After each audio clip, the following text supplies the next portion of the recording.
Baik, Assalamualaikum warahmatullahi wabarakatuh. Selamat pagi ibu-ibu semuanya. Saya Yola dari mahasiswi Fakultas Kedokteran Universitas Riau yang KKN di Desa Pinang Sebatang Timur ini. Jadi hari ini saya akan berbagi informasi sedikit dengan ibu-ibu semua tentang stunting. Mungkin ibu-ibu pernah lihat anak-anak yang ada stunting tapi mungkin belum mengetahui itu anaknya gejala stunting. Nah, stunting ini adalah kondisi di mana anak kita ini pertumbuhannya kurang atau pertumbuhannya tidak normal dibanding dengan anak-anak seusia mereka.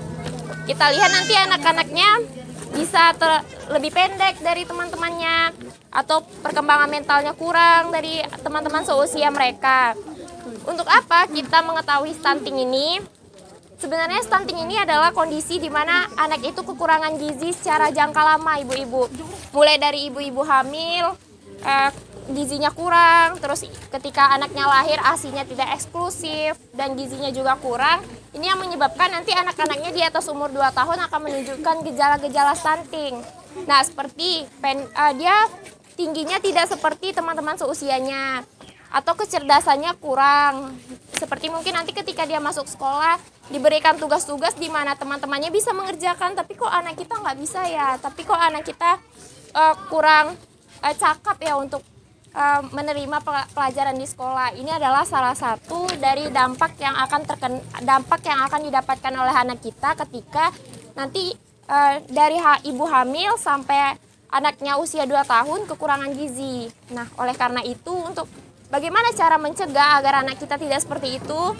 Saya yakin ibu-ibu semua pasti menginginkan anaknya cerdas di sekolah, tumbuh kembangnya baik, sama seperti anak-anak yang lain. Oleh karena itu, cara pencegahannya yang pertama adalah ketika ibu-ibu 3 bulan sebelum ibu-ibu merencanakan kehamilan, ibu-ibu sudah bisa kontrol ke dokter ataupun ke bidan untuk mengetahui bagaimana asupan yang cukup untuk ibu-ibu merencanakan kehamilan. Ketika hamil, ibu-ibu juga bisa untuk mengontrol gizinya agar bisa melahirkan anak yang gizinya cukup. Begitu juga ketika anaknya sudah lahir, ASI-nya harus diberikan 6 bulan eksklusif.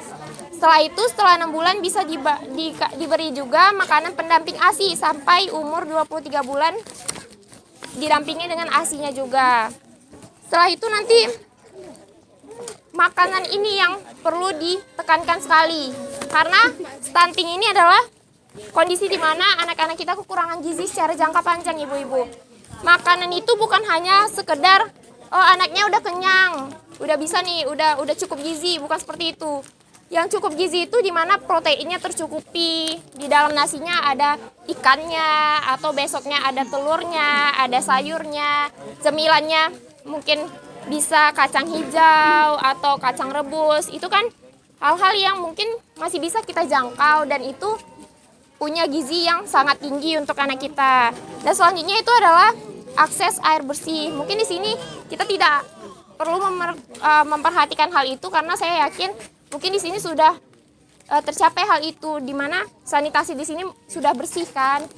Jadi yang perlu kita tekankan di sini adalah gizi dari anak-anak ibu-ibu nanti. Dalam 2 tahun sampai umur anak ibu 2 tahun itu adalah masa di mana gizinya perlu benar-benar diperhatikan.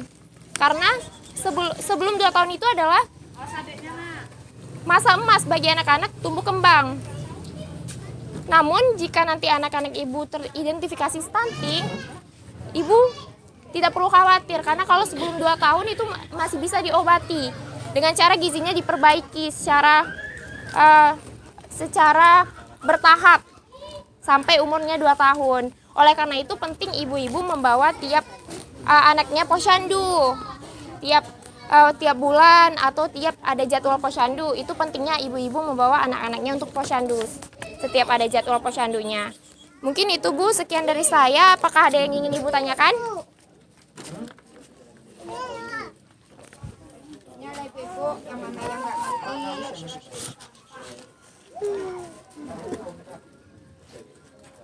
Saya tambahkan sedikit ya. Anak-anak yang stunting, anak-anak gizi buruk, Udah aku mereka berini. stunting. Tapi karena anak-anak stunting tuh udah pasti dia gizi buruk. Karena stunting tuh dia indikasinya kita terima dari anak-anak gizi buruk gitu kan. Jadi kalau dia gizi buruk pasti ukuran tingginya akan mempengaruhi. Lagi anak pendek tidak selalu stunting. Anak pendek bisa dia ada yang keturunan. Jadi tidak selalu anak pendek itu stunting.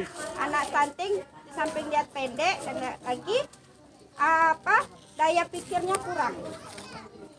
Jadi Bu, ada lagi yang mau ditanyakan yang kurang jelas? Kalau ada yang kurang jelas, selagi adik-adik ada di sini bisa bertanya sama adik-adik, sama saya pun bisa. Gimana?